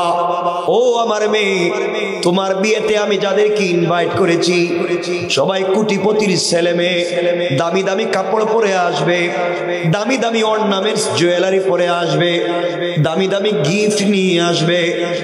আর ফাতেমা গরিবের মেয়ে, মুহাম্মদ ইবনে আব্দুল্লাহর মেয়ে, যার ঘরে 3 বেলা 1 বেলা খাবার নাই, মাসের পর মাস যায়, যার ঘরের চুলে আগুন জ্বলে না। ও আমার মেয়ে, ওই মেয়েটার পরিণত নতুন কোনো পোশাক থাকবে না, পুরাতন সেরা কাপড় পরে তোমার বিয়েতে আসবে, আমার মান সম্মান থাকবে না। সে যদি তোমার বিয়েতে আমার বাড়িতে আসতে হয় অবশ্যই সোসাইটি মেনটেন করে আসতে হবে, সামাজিকতা রক্ষা করে আসতে হবে, নতুন একটা পোশাক পরে আসতে হবে। ইহুদির চিন্তা হলো ফাতেমা নতুন কাপড় পাবে না, আসতেও পারবে পারবে পারবে না। আপনাদের মনে হয় ঘুম পাইছে, 12:15 উপরে গেছে। হ্যাঁ না না, আপনারাও দেখতেছি ঘুমায় ঘুমিয়ে কথা শুনতেছে। হাত তুলে দেখান কারা কারা ঘুমাইছেন। কিদারে বলছে হাত তুলে দেখাইবেন ঘুমাইছেন কারা। হেরে দেখি হাত উড়েও ঘুমান, এটা তো উল্টা দুনিয়া এলাম না কিটা। আপনাদের সচেতনতাই আমার প্রয়োজন, কারণ এই লাইনে তো আমার কম অভিজ্ঞতা না। আপনাদের সিনা আছে আমার, যে এলাকার মানুষ যে হাত উঠাইও ঘুমে এটা তো আমি জানি না। এবার হাত উঠান, আমি উঠাইছি, আপনারা উঠান, উঠান সবাই উঠান। এই এই তুমি উঠানো, রাত নাই উঠাও, সবাই উঠাও, লিল্লাহে তাকবীর, এ আওয়াজে নারে তাকবীর, আরো জোরে নারে তাকবীর। ঠিক আছে ঠিক আছে, এখন ঠিক আছে, একটু ঘুম গেছে মনে হয়। আমার বন্ধুগণ শুনেন, খুব মনোযোগ দিয়ে শোনেন কথা কি বলতে চাই। মেয়েটা ফাতেমার কাছে এসেছে, এসে বলছে বোন তুমি আমার বিয়েতে যাও, আমার বাপ চায় না, গালাগালি করে তোমারে, তোমার বাপকে গালি দে, কোনোভাবেই বাপ মানে না, তুমি আমার বিয়েতে যাও। একটা শর্তে রাজি হয়েছে, তা অনেক কিছুর পরে রাজি হয়েছে বিয়েতে, তুমি যাবা। শর্ত হইল একটা নতুন কাপড় পরে যাইতে হইব, নতুন পোশাক। ফাতেমা বলছেন বোন দেখ দেখ, আমি গরিব মানুষ, আমার বাপ 3 বেলা 1 বেলা খাবারও দিতে পারে না, আমাদের ঘর নাই, আমার কোনো অভিযোগ নাই, আমার কোনো অনুযোগ নাই, আমরা সব করতেছি আল্লাহর জন্য।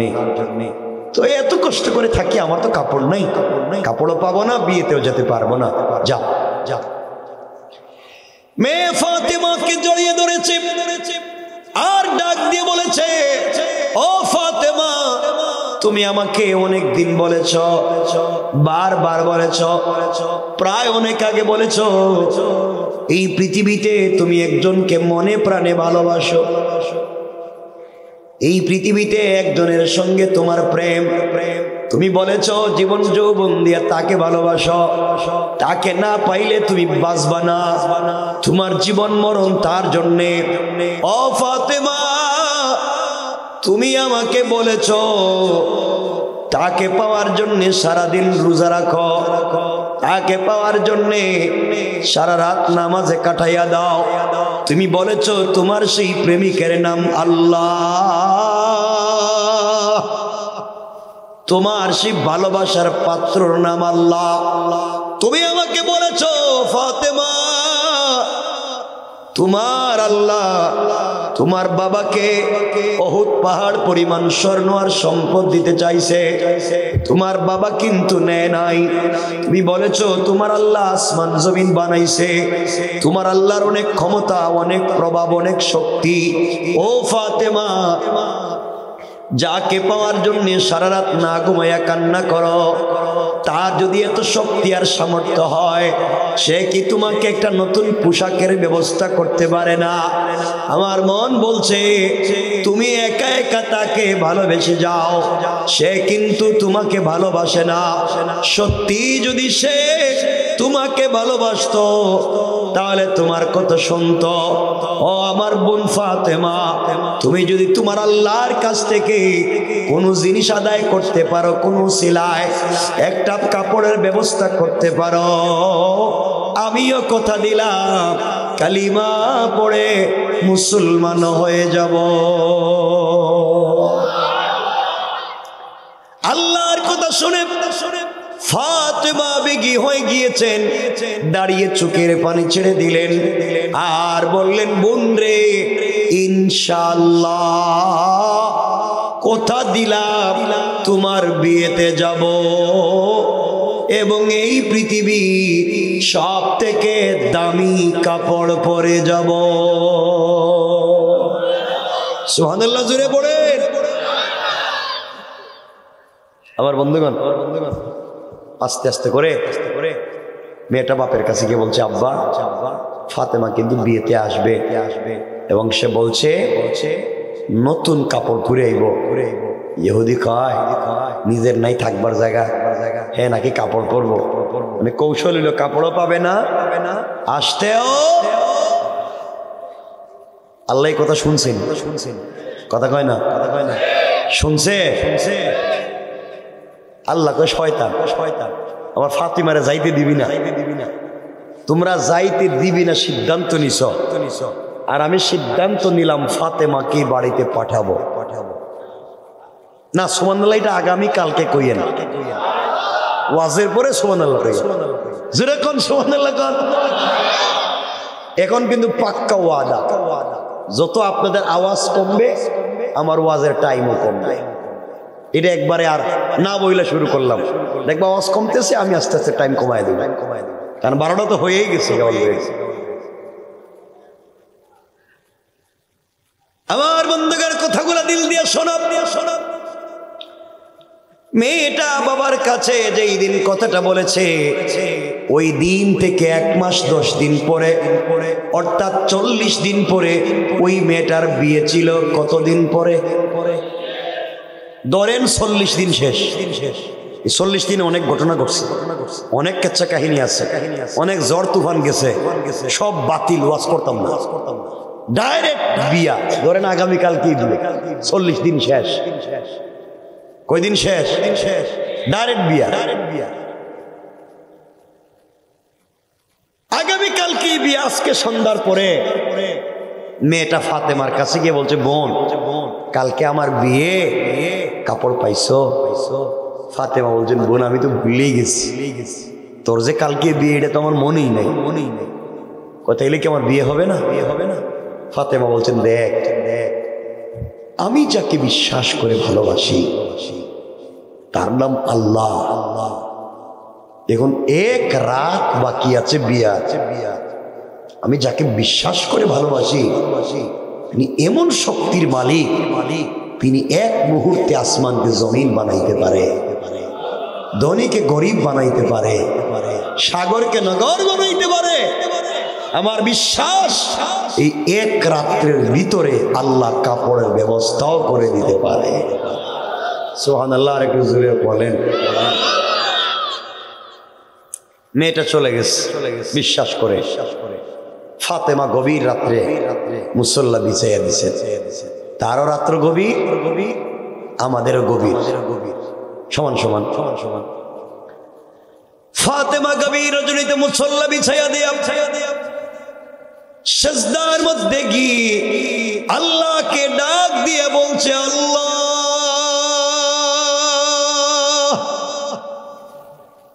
এই দুনিয়ার জমিনে একমাত্র তোমাকে ছাড়া আমার আর বলার কোনো জায়গা নাই। আয় আল্লাহ তাআলা, জীবনে তোমার কাছে কোনো জিনিস চাইলাম না, সারা জীবন কষ্ট করে করে গেলাম। আয় আল্লাহ তাআলা, এতদিনের সম্পর্ক ফাতেমা কিছুই চায় নাই। সারাদিন রোজা রাখে, সারা রাত দাঁড়াইয়া নামাজ পড়ে, মনে বড় আশা তোমার সঙ্গে কিয়ামতের দিন দেখা হবে। আয় আল্লাহ, আজ আমি জানতে চাই সত্যি তুমি আমাকে ভালোবাসো কিনা। আজ আমি তোমার কাছে একটা কাপড়ের আবদার করব। এটা আমার সৌন্দর্য বাড়াবার জন্যে না, আমার চাহিদা পুরাবার জন্যে না, এমন একটা জিনিসের আবদার করব এটা যেন দ্বীনের দাওয়াত হয়ে যায়। বাবা পাবলিকের বাড়িতে বাড়িতে দ্বীনের দাওয়াত দেয়, আমি মেয়ে মানুষ হওয়ার কারণে যেতে পারি না। তুমি আমাকে একটা কাপড়ের ব্যবস্থা করে দেবা, ওই কাপড় পরে আমি ইহুদির মেয়ের বিয়ে বাড়িতে যাব। আর ওই বাড়িতে যত মহিলারা জমা হবে সকল মহিলারা যেন আমার কাপড়ের দিকে তাকাইয়া কালিমা পড়ে মুসলমান হয়ে যায়। আয় আল্লাহ, এমন একটা কাপড়ের আবদার করেছি। এইভাবে কান্না করে নামাজ শেষ করে ফাতেমা যখন মুসল্লা রাখতে গিয়েছে, হঠাৎ করে গভীর রজনীতে ঘরের দরজা জানালা বন্ধ। তাকাইয়া দেখে ঘরের কর্নারে দুইটা কাপড়ের প্যাকেট। সুবহানাল্লাহ। কয়টা প্যাকেট গুলা হাতে নিয়েছেন, দৌড়াইয়া বিশ্ব নবীর কাছে গিয়েছে। কলিজা টুকরা বাবার কাছে গিয়ে বাবাকে জড়াইয়া কান্না করে বলছে, বাবা,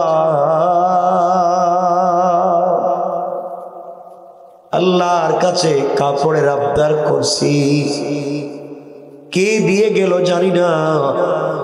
নবীজি প্যাকেট গুলা হাতে নিলেন, একটা প্যাকেট খুললেন, খুলে দেখেন একটা প্যাকেটে একটা সেলোয়ার, একটা কামিজ, আর একটা প্যাকেট খুলে দেখেন একটা ওড়না। কামিজের মধ্যে স্টোন দিয়া পাথরের টুকরা দিয়ে ডিজাইন করা, ওড়নার মধ্যে গ্লাসের টুকরা দিয়ে ডিজাইন করা। নবীজি দেখেন এত চমৎকার সুতার কাপড় কোথা থেকে আসলো রে, কে দিল, কেমনে আসলো? এমন সময় শুনে ঘরের দরজায় কে নক করেছে।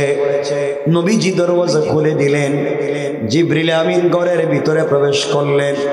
এমন সময়ে জিবরাইল ঘরের ভিতরে প্রবেশ করে সালাম দিয়ে বলছে, ইয়া রাসূলুল্লাহ, আল্লাহর পক্ষ থেকে সালাম গ্রহণ করুন। আপনার মেয়ে ফাতেমা আপনার বাঙ্গা ঘরে থেকে আল্লাহর সঙ্গে এমন সম্পর্ক করেছে, গভীর রজনীতে আল্লাহর কাছে কাপড়, আর আল্লাহ তাআলা জান্নাতুল ফিরদাউস থেকে আমি জিবরাইলকে দিয়া কাপড় পৌঁছায় দিয়েছে।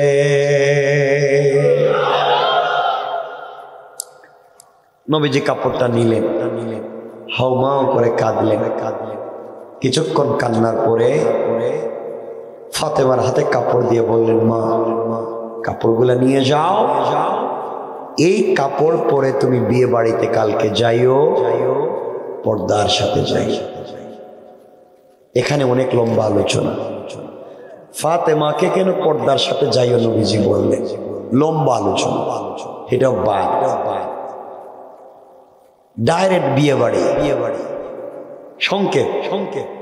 গড়ি তো আপনাদের হাতে নাই মনে হইতেছে। কয়টা হয়েছে কোনো খবর আছে? আর কিতা আর কতক্ষণ চালাইছি? হ্যাঁ, বিয়ে খাওয়াইতাম না। কষ্ট হয়, অসুবিধা হচ্ছে। ওরে আল্লাহ, আজকে দিকে অসুবিধা হয় না, হজর পর্যন্ত চলবে। ঠিক আছে, কি চলবে এটা আমার জানা আছে। বেশি লম্বা না, শুনেন আপনাদের আমি বুঝি বাবা, এত রাত্রে কষ্ট তো। শুনেন আমার বন্ধুগণ, ফাতেমা জান্নাতি কাপড় পরলেন। একে তো বিশ্ব নবীর মেয়ে, খাদিজার মেয়ে, তার উপরে জান্নাতি কাপড়, নূরুন আলা নূর।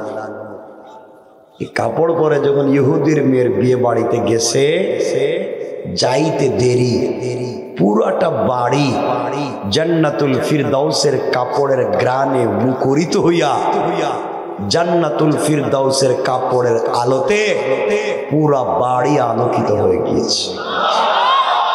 আরো জোরে পড়েন সুবহান। এই বাড়িতে যত মহিলা ছিল সবাই এসে বলছে, ফাতেমা, আমরা তো ভাবছি তুমি বিয়েতে আসতে পারবে না, এখন যে কাপড় পরছো এত দামি কাপড়, এত ডিজাইন করে স্টোন দিয়া, ওড়নার মধ্যে গ্লাসের টুকরা দিয়া, এত গ্রাম, এই কাপড় থেকে আনছো, কোথায় পাইছ? ফাতেমা বলছেন, কিনে আনছি। সুবহানাল্লাহ বললেন না? মহিলারা বলতেছে, তুমি গরিবের মেয়ে, এত দামি কাপড় থেকে আনছো? আমরা দেখি এত দামি কাপড় দেখলাম না। ফাতেমা বলছে, দেখো আমি যেখান থেকে কাপড় কিনছি তোদের বাপ দাদা 14 গোষ্ঠীর সম্পত্তি যদি বিক্রি করে দাও, আমার মতো একটা কাপড় কিনা তো দূরের কথা, আমার কাপড়ে যে পাথরের টুকরা আছে একটা টুকরারও দাম হবে না। আর আসতে কোন সুবহানাল্লাহ। মহিলাদের জিদ কম না বেশি? এই কথা বলার পরে তো জিদ বেড়ে গেছে গা। গরিবের মেয়ে দেখছো কি ভাব ধরছে, থ্রেড মারে। যেই মেয়ের বিয়ে হওয়ার কথা ওই মেয়ে আইসা ফাতেমার কাপড় যখন দেখছে বাপের কাছে গিয়া আব্বা আজকে বিয়া করতাম না। বিয়ে করতে না মানি? তুমি আমারে যে কাপড় দিছো কিনিয়া, আর গরিবের মেয়ে ফাতেমা যে কাপড় পরছে, আমারে যে কাপড় দিছো এই কাপড় দিয়া তো ফাতেমার জুতাও মুছা যাবে না। সুবহানাল্লাহ বললেন না?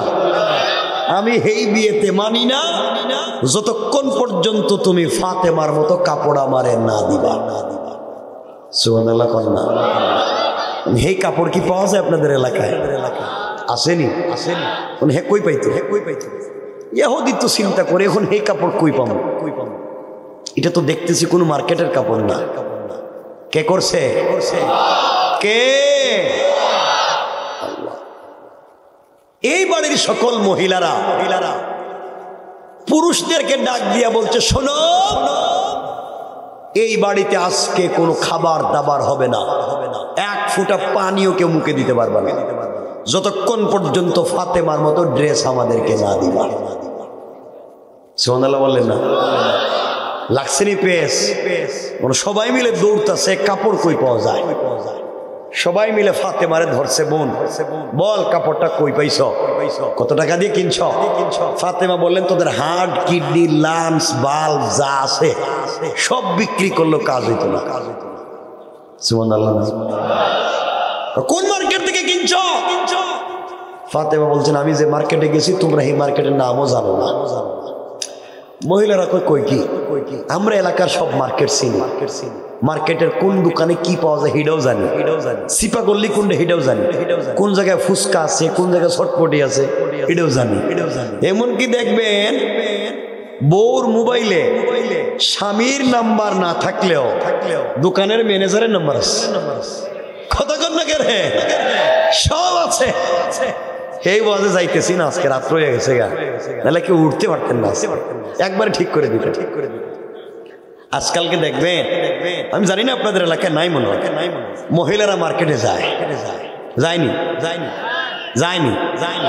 দেখবেন একবারে হিল জুতা পরে, আইলানা জাইলানা, আশকারা মাস্কারা, এরপরে আলকাত্রা সব লাগাইয়া গুন্ডার মতো ব্যাগ একটা কান্দে নিয়া গুন্ডা স্টাইলে মার্কেটে যায়।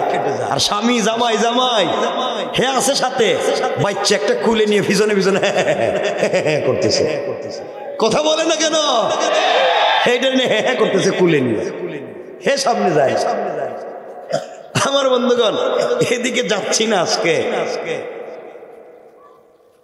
এক পর্যায়ে সবাই যখন ধরছে ফাতেমারে বলো কাপড়টা কই পাইছ? ফাতেমা বললেন শোনব, যেই দোকান থেকে আমি কাপড় কিনেছি ওই দোকানের নাম জান্নাতুল ফিরদাউস। যেই মার্কেট থেকে কাপড় কিনেছি ওই মার্কেটের নাম হলো জান্নাত। মহিলারা চিন্তা করে জান্নাতুল ফিরদাউস আর জান্নাত, এটার নামই তো শুনলাম না। আমাদের মার্কেটের নাম তো সলিমুদ্দিনের মার্কেট, কিন্তু এই মার্কেটের নাম কইটা কোথায় আছে? মহিলারা কা ফাতেমা এটা কই, কোন রাস্তা দিয়ে যাওয়া যায়? এরা মনে করছে মনে খড়িয়া গ্রামের পিছন দিকেই রাস্তা। কই রাস্তাটা কোন দিকে? ফাতেমা বললেন শোনো,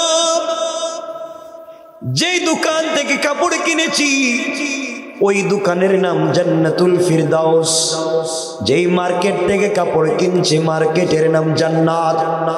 আর ওই মার্কেটে যেই রাস্তা দিয়ে গিয়েছি ওই রাস্তা হলো ইহদিনাস সিরাতাল মুস্তাকিম।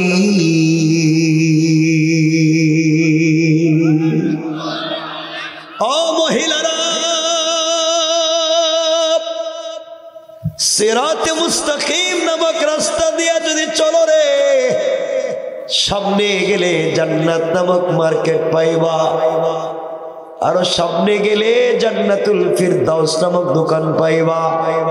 ওখানে গেলে পরে আবার চাইতে আরো দামি দামি কাপড় পাইবা। মহিলারা চিন্তা করছে জান্নাতুল ফিরদাউস, জান্নাত, শেষ পর্যন্ত সিরাতে মুস্তাকিম, এটা কি নাম কই কিতা না? আমি তো শুনলাম এটা কই আছে। তোমরা আছে মানি তোমরা আমার চিনো, তোমরা যে সোসাইটি মেনটেন করো আর আমি যে সোসাইটি, তোমাদের বাপ দাদার তৌফিক নেই এই রাস্তায় ওঠা। এটা ভিআইপি রাস্তা, আমার মতো ভিআইপি মানুষ যায়। সুবহানাল্লাহ বললেন না? মহিলারা কো দেখছো নি গরিবের মেয়েও ভিআইপি কয়। সুবহানাল্লাহ বললেন না? মহিলারা কো ফাতেমা, রাস্তাটা কোন দিকে শুরু হয়েছে? ও আমরা এই রাস্তা দিয়ে যাবো। ফাতেমা বলছেন এই রাস্তা দিয়ে চাইলে যাওয়া যায় না, কারণ এই রাস্তা ভিআইপি রাস্তা, সিকিউর রাস্তা, প্রাইভেট রাস্তা, লিমিটেড রাস্তা। এই রাস্তা দিয়ে যেতে গেলে একটা আইডি কার্ড লাগে, পরিচয় পত্র লাগে। আইডি কার্ড না দেখাইলে কিন্তু রাস্তা ছাড়তো না। আইডি কার্ড দিলেই হবে না, আইডি কার্ডে একটা পিন নাম্বার আছে, এই পিন নাম্বার মনে রাখতে হইব। আপনার কাছে এটিএম কার্ড আছে, পিন নাম্বার মনে নাই, বুথ থেকে পয়সা পাওয়ার সম্ভাবনা আছে। কথা বলেন না কেন? নাই। তো ফাতেমাও বলছেন আইডি কার্ড থাকলে হইতো না, পিন নাম্বারও লাগবো। মহিলারা কয় আইডি কার্ড কই আর পিন নাম্বার কই, যা হইবার হইব, এই আইডি কার্ড নিমু। সুবহানাল্লাহ বাদ দিয়েছেন ভাই, আর বাদ দেন। ফোনে 2 ঘন্টার উপরে গেছে, আর কত চালাইতাম না। আওয়াজ করবেন, আমি কথা দিয়ে আসছি যে অসুস্থ মানুষ 1 ঘন্টার উপরে ওয়াজ করতাম না, ফোনে 2 ঘন্টার উপরে গেছে। 2 ঘন্টায় যাইবার কয়েক মিনিট পরে চলবো। এটা কি তা খেলাধুলা নাকি? তা চলবো। চিন্তা করে কালকে ওয়াজ করতে করতে সকাল হয়ে গেছে, গেছি ঢাকায়, জুমা পড়াইছি লম্বা সময়। জুমার পরে তারাবির ইন্টারভিউ ছিল, প্রায় 100 হাফেজের ইন্টারভিউ নিচ্ছে। ইন্টারভিউ নিয়ে আরেকটা মিটিং ছিল, ওটা শেষ করছি। এরপরে এখানে চলে আসছি। এখনো আমার সাথে ভাতের কোনো সাক্ষাৎ হয় নাই, মানে খাবারের কোনো সাক্ষাৎ কালকে তো এখন পর্যন্ত হয়নি আমার সাথে। এই হচ্ছে আমার অবস্থা। এইভাবে পুরোটা মাস, 12টা মাস, বছর জোয়ান মানুষ বুড়ে যেতেছে, আর ভাল লাগে না এগুলো। আর আপনারা কইতেছেন ঝালাও, এটা কি রে? এটা কি জোয়ান মানুষ নাকি? চিন্তা করে না, কষ্ট হচ্ছে, অসুবিধা হয়। একজনের অসুবিধা হয় না, ফসরাবে ধরে না। এটা কি ডায়াবেটিসও নাই, সব দিকে ঠিক হয়ে গেছে না। আর লম্বা করতাম না, আর মানে না শরীরে। আপনারা বুঝতেছেন না তো? আপনারা এই যারা এদেরকে আমি চিনি, কিন্তু এই যে সভাপতি উঠে গেছে, আমি সবাই চিনি। যাওয়ার সময় আমরা কিন্তু ঠকাইবো, এরা ঠকাইবো, ঠকাইতো না, এরা চিনেন নি এদেরকে। আজকে যদি আমার ঠকায়, কালকে যেখানে ওয়াজ করুন কমপক্ষে 100টা ক্যামেরা থাকবো। আল্লাহ রাখুন, আল্লাহ এদেরকে দেখছেন আপনি, এরা আমার ঠকছে কিন্তু। ঠিক বলেন, ঠিক। এই তো এরা বলছে ঠিক, কিন্তু এমন ঝামেলা আছে কিন্তু আপনাদের।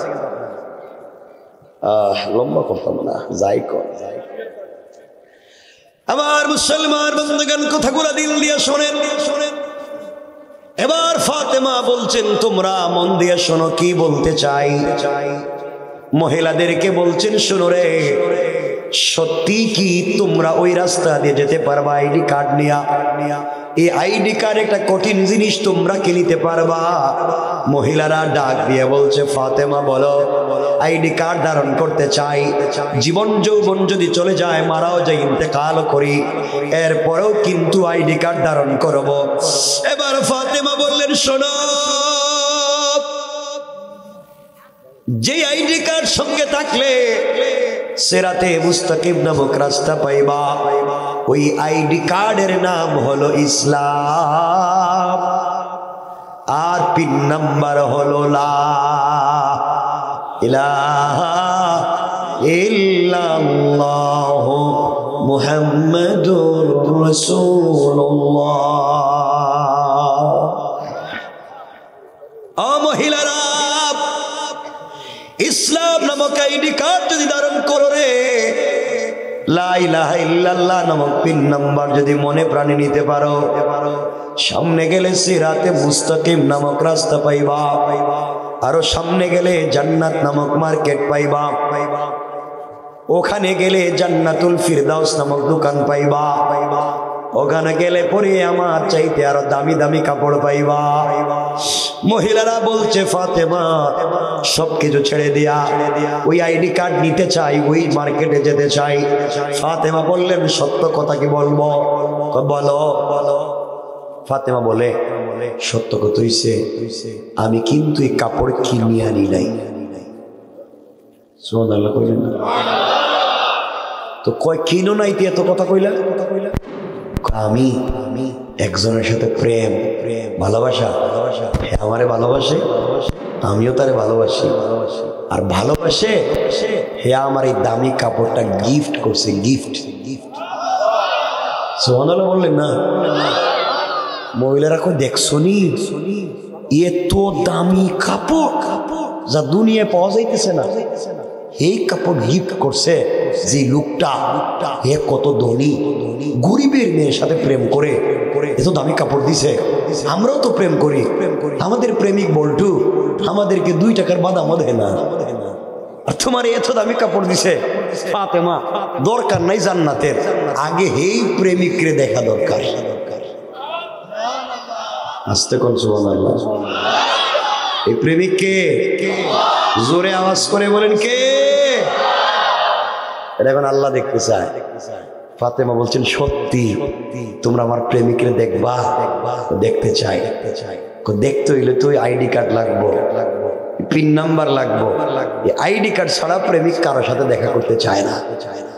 মহিলারা, তোমরা যদি ইসলাম নামক আইডি কার্ড ধারণ করো, লা ইলাহা নামক পিন নাম্বার যদি মনে প্রাণে ধারণ করো রে, সামনে গেলে সিরাতে মুস্তাকিম নামক রাস্তা পাইবা, আরো সামনে গেলে জান্নাত নামক মার্কেট পাইবা, আরো সামনে গেলে জান্নাতুল ফিরদাউস নামক দোকান পাইবা, ওখানে গেলে তোমরা আমার প্রেমিকরেও পাইবা। আমার প্রেমিকের সঙ্গে যদি তোদেরও বাপ জন্মে যায়, তোদেরও সম্পর্ক হয়ে যায়। এমন 1টা 2টা নয় রে, এমন 8টা 10টা জান্নাতের মালিক তোদেরকে বানাইয়া দিতে পারে। মহিলারা কো ফাতেমা যা হবার হবে, এই জায়গায় যাওয়া লাগবে, বলো আইডি কার্ডটা কই আছে? ফাতেমা কই এবার জায়গায় আইছো, এবার লাইনে আইছো। এটাই এতক্ষণ ধরে বুঝাইতেছি, তোদেরকে আইডি কার্ড লাগবে? লাগবে মানে 100 বার লাগবে। ফাতেমা বললেন শোনো, এই আইডি কার্ড পৃথিবীর পূর্ব থেকে পশ্চিম, উত্তর থেকে দক্ষিণ কোথাও পাওয়া যায় না। এই আইডি কার্ড বিতরণ করেন আমার বাবা। সুবহানাল্লাহ বলেন। এই আইডি কার্ড বিতরণ করেন আমার বাবা, এই পিন নাম্বার বিতরণ করে আমার বাবা, এই প্রেমিকের সঙ্গে ভাব ধরাইয়া দেয় আমার বাবা। এই সিরাতে মুস্তাকিম জান্নাতের জান্নাতুল ফিরদাউসের পরিচয় দিছে আমার বাবা। কিন্তু তোমরা আমার বাপকে দেখতে পারো না, তোদের বাপ দাদারা আমার বাপরে গালি দেয়। আমার বাপ তো খারাপ কোনো কথা বলে না রে, আমার বাপ তো আমার প্রেমিকের সঙ্গে পরিচয় করাইয়া দিতে চায়। এখন তোমরা বলো তো, এই আইডি কার্ড ধারণ করলে বাপের সঙ্গে সম্পর্ক হবে, বাপ তোদেরকে রাস্তা দেখাইয়া ওই জায়গায় নিয়ে যাবে।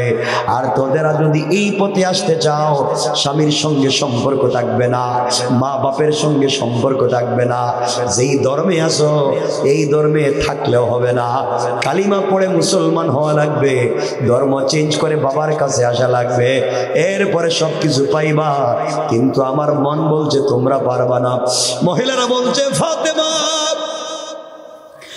তুমি যদি গরিবের মেয়ে হয়ে ওই প্রেমিকের সঙ্গে সম্পর্ক করে এত কিছু পাইতে পারো, আমরাও মা বাপকে ছেড়ে দিয়া, স্বামী স্ত্রী সম্পর্ক ছেড়ে দিয়া, সব ছেড়ে দিয়া হলেও এই কালিমা পড়তে যাই, ওই মালিকের সঙ্গে সম্পর্ক করতে যাই। প্রয়োজন বোধে গোটা দুনিয়ার সাথে সম্পর্ক ছেড়ে দেব, এরপরেও মালিককে ছাড়তে চাই না। আল্লাহু আকবার বলেন। সবাই মালিক রে চায়। আমার বন্ধুগণ, লম্বা কথা, রাত্র 12:30টার কাছাকাছি, আর সামনের দিকে যেতে চাই না, সংক্ষেপ করে দিলাম, একেবারে সংক্ষেপ। এমন সময় ফাতেমার কথা শুনে কেউ বলেছেন 350 জন, কেউ বলেছেন 352 জন, কেউ বলেছেন 470 জন, কেউ বলেছেন 472 জন মহিলা একসাথে কালিমা পড়ে মুসলমান হয়ে যায়। আল্লাহু আকবার। এখন এই বাড়ির সব মহিলারা মুসলমান, যেই মেয়ের বিয়ে হওয়ার কথা সেই মেয়েও মুসলমান, পুরুষ একটাও মুসলমান হয় নাই। এখন চিন্তা করেন এই বাড়িতে কি চলতেছে, পুরুষদের সঙ্গে মহিলাদের কি হইতেছে। যেই মেয়ের বিয়ে হওয়ার কথা যে ছেলের সাথে, ছেলে তো মুসলমান হয় নাই, মেয়ে মুসলমান হয়ে গেছে। এখন এই মেয়ের সাথেই ছেলের বিয়ে হইল কি হইল না, এই বাড়ির পুরুষদের সঙ্গে মহিলাদের কি হইল, কেমনে তারা নিজেকে ঠিক রাখলো না, মহিলারা কই গেল, ফাতেমা সুস্থ মতো বাড়িতে আসতে পারলেন কিনা, না এই বাড়িতে কোনো ভেজাল হইল। ফাতেমার পরনে যে জান্নাতি কাপড়, যা দেখে এতগুলা মানুষ মুসলমান হইল, এই কাপড়টা বর্তমানে কই আছে? যেই মেয়ের সাথে বিয়ে হওয়ার কথা ছিল ছেলের, এই ছেলেটা গেল কই, মেয়েটা আসলো কই? পুরুষদের সঙ্গে মহিলাদের কেমন গেঞ্জাম হইল, শেষ পর্যন্ত বিয়ে হইল কি হইল না, ফাতেমার কি হইল, কাপড়টা কই গেল, সব রাখা দিল।